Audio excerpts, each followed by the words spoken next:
তো গাইজ ছেলে হয়ে জন্মেছি, একটু তো কষ্ট করতেই হবে। একটা চালার মধ্যে এখন বসে আছি, কেননা আমাদের ট্রাক্টর আসছে, জমিতে মাটি ফেলা হবে, ট্রাক্টর। দাঁড়িয়ে থাকতে থাকতে ঘাম দিচ্ছে। তো এই রোদে হচ্ছে আমাদেরকে মাটিগুলো ফেলতে হবে জমিতে। তো আমরা সে কাজটা করছি, তোমরা দেখতে থাকো।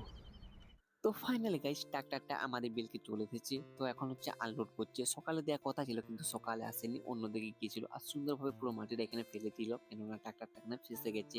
তারপর ট্রাক্টরটা চলে গেছে আবার মাটি আনতে, আর দু ভাই আমরা সুন্দরভাবে মাটিটা বিছিয়ে দিয়েছি। আর যেহেতু এখন ঘড়ি কাটা 1টা বাজে, তো এখন শরীর থেকে ঘাম ঝরছে।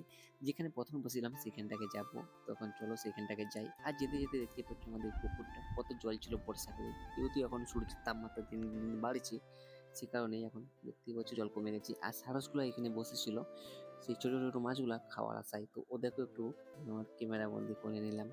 তো চলে এসেছি সাইকেলটাকে যেখানে বসেছিলাম, কারণ নিজের শরীরটাকেও যত্ন করতে হবে আর সাইকেলটাকেও। দেখা হচ্ছে নেক্সট ভিডিওতে।